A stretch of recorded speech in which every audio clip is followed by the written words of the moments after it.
딱딱하고 어려울 수 있는 외교 안보 소식들을 알기 쉽게 풀어드리는 순서입니다. 안태웅 기자 나와 있습니다. 어서 오십시오. 안 기자.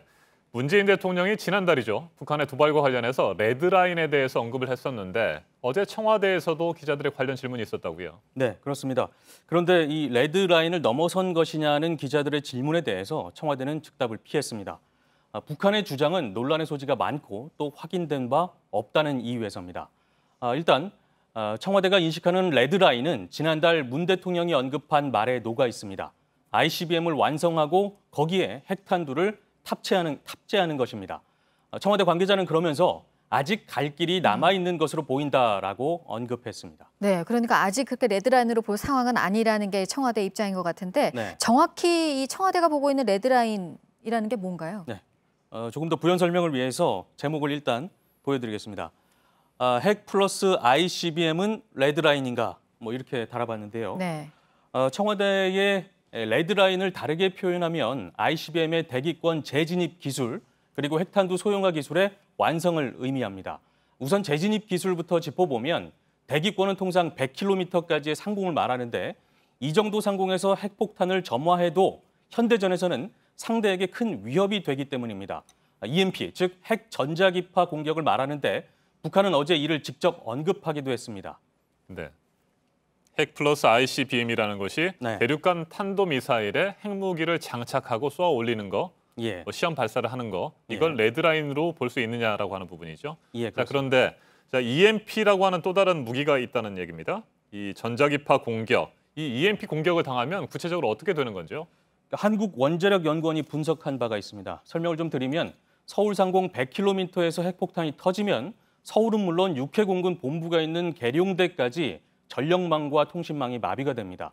반도체로 작동하는 많은 장비들이 멈추거나 오작동을 일으키는 것이어서 도시의 시스템 물론 군의 지휘 통제 기능이 마비가 돼서 전쟁 수행 자체가 어려워질 수 있는 겁니다. 그래서 청와대의 레드라인 설정이 별 의미가 없는 것 아니냐라는 지적이 나오는 것이고요. 네. 또 북한은 이미 화성 14형을 통해서 사거리에 있어서는 ICBM 수준에 도달했고 또 우리 정부 또한 그렇게 평가하고 있기 때문에 재진입 기술 완성을 레드라인으로 보는 건 적절치 않다는 얘기가 되는 것입니다. 네, 그래서 앞서 이제 전문가들도 그런 얘기를 하던데 네. 지금 이 상황에서 이제 중요한 거는 북한이 주장하고 있는 대로 대륙간 탄도미사일에 장착을 할 수 있는 작고 가벼운 그 수소탄을 개발했느냐 이 부분이 중요한 거 아니겠습니까? 그 부분도 레드라인으로 설정을 하고 있는데 네. 이 또한 큰 의미가 없지 않느냐라고 보는 것은 네. 어제 핵실험의 위력을 100킬로톤 정도로 평가하는 분석이 전문가들 사이에서 많습니다.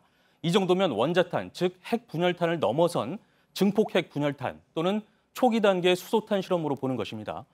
이 또한 소형화 기술을 확보했다는 것으로 전문가들 사이에서는 인식이 되고 있습니다. 네, 북한의 이번 핵실험에 대응해서 한국과 미국이 전략자산 전개를 지금 계획하고 있다 이런 얘기들이 나오는군요. 네, 그렇습니다. 최근 화성 12형 발사를 한 이후에 B-1B 랜서라고 하는 죽음의 네. 백조라는 것과 그다음에 F-35B라는 최신형 스텔스 전투기를 동시에 한반도 상공에 처음으로 출격시킨 바가 있습니다. 그래서 관심을 끌었는데 이들 전략 자산을 추가로 전개할 수가 있고요. 또 F-35B의 경우 한반도에 순환 배치도 될 수 있다라는 가능성이 제기되고 있습니다. 네, B-1B 같은 미군의 전략 자산이 추가로 한반도에 전개된다. 이건 어떤 의미인가요? 그러니까 B-1B 그러니까 전략 자산이라는 큰 의미를 말씀드리면 전략 자산은 통상 전쟁 수행에 있어서 큰 영향을 미치는 목표를 타격하는 무기 이런 것들을 전략 자산이라고 말씀드리는데 우선 B-1B의 모습부터 조금 짚어보도록 하겠습니다. 네. B-1B의 모습을 보면 이렇게 모양이 하늘을 나는 백조와 좀 비슷하게 생겼습니다. 네. 또 무장력이 기체 내부에는 34톤까지 가능하고요. 또 외부에는 27톤까지 가능합니다. 이게 엄청난 무장력인데 일반 전투기의 5배에서 10배에 이릅니다. 또 엔진을 보시면 양쪽에 각각 2개씩 그렇게 해서 4개가 있거든요. 그래서 가능한 것이고 그렇기 때문에 이런 B-1B는 미국의 3대 폭격기로 꼽히는 전략 자산으로 불리기도 합니다. 네, 그래서 그 제목을 네. 한번 좀 열어볼까요? 두 번째 제목인 것 같은데요. 네. 네. 죽음의 백조 스텔스가 뭐길래 이렇게 붙여봤고요. 네. 자, 그래서 저 위에 있는 사진이 B-1B 랜서 전략 폭격기고요. 아래에 있는 사진이 F-35B인데 이게 스텔스 전투기죠? 예, 최첨단 스텔스 전투기입니다. 레이더에 잡히지 않아서 은밀하게 적을 공격할 수가 있습니다. 보시면 기존 전투기와 비교해서 모양이 좀 많이 다르다는 점을 볼 수가 있습니다. 왜냐하면 지난 시간에 레이더의 원리에 대해서 간단히 좀 설명을 드렸는데 반사되는 원리라고 말씀드렸죠. 그런데 동체 자체가 바로 반사되지 않고 튕겨 나가도록 돼 있습니다. 다른 각도로. 그래서 모양이 좀 독특한 것이고 이 도료, 그러니까 도장 재료 또한 레이더 팔을 흡수할 수 있도록 돼 있습니다. 그래서 특이한 것이고요.